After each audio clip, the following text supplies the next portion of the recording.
For standard 12th physics, we were discussing chapter 1. We have seen part 1, part 2 and part 3 of this chapter. We have seen the meaning of charge, the meaning of being charged, charging by induction. Then we have seen the properties of a charge, additivity, conservation and quantization, Q equals to NE. We have done different types of examples on the basis of Q equals to NE. Now in this lecture we will see Coulomb's law, a law which states that amount of force is being applied between two different charges. We have seen that when you rub a plastic scale on dry hair, that plastic scale will attract the pieces of paper, and when you rub a glass rod on a silk cloth and you will take that glass rod near to the another glass rod which is being rubbed on another silk cloth, they will repel each other, right? Okay, so from these experiences we have to get this idea that there must be a something, there must be a force which is being applied between these two charges, right? And thus that force is known as Coulomb's force or electrostatic force. Why electrostatic force? Because our electric charges are stationary only. Okay, so we will discuss what the scientist Coulomb has stated about the force between two different charges or two charges, right? So let's concentrate on the statement first. Force between two charges in a electrically separated system,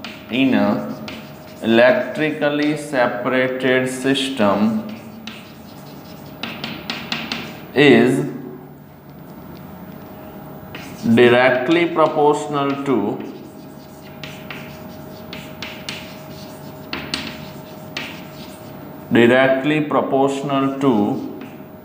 the multiplication of charges. The multiplication of charges and inversely proportional to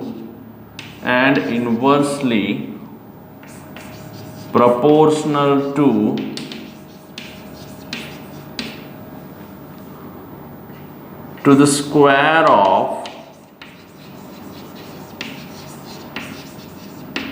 the distance between them.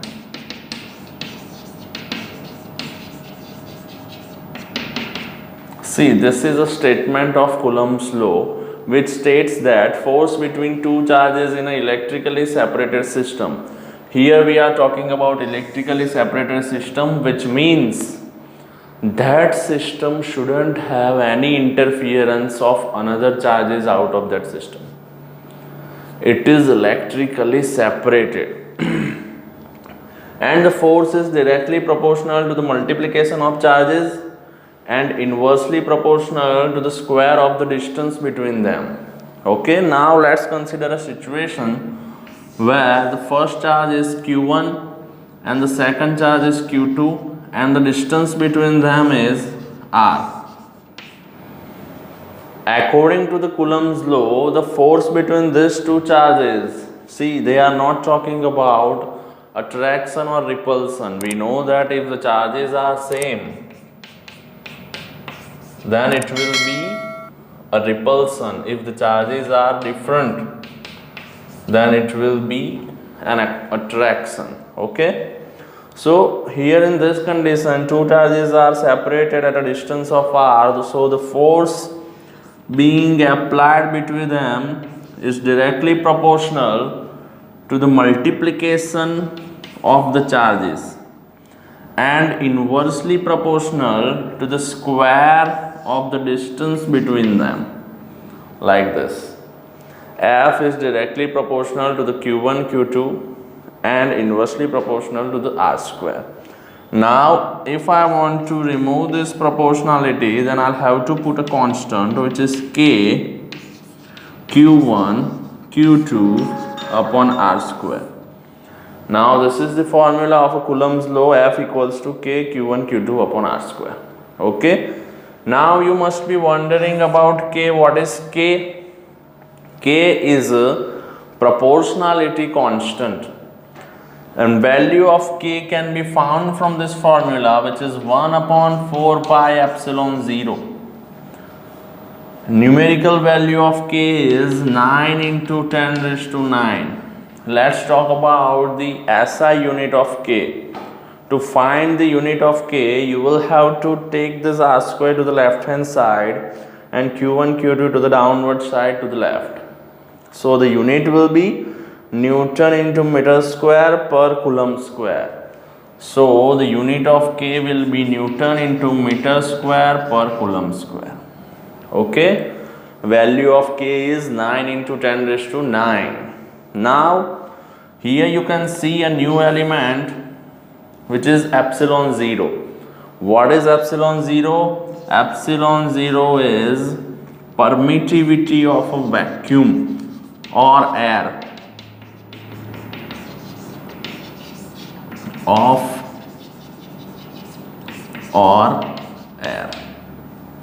Okay, what does this mean, permittivity? What is permittivity?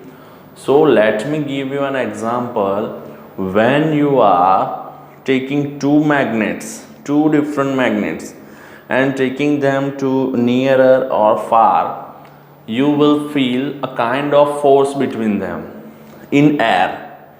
And you will do the same thing under the water, in the bucket. You will feel something different. You will feel that effectiveness of a force has been reduced due to the medium. So, permittivity is an ability of a medium to let the force spread or let the force apply.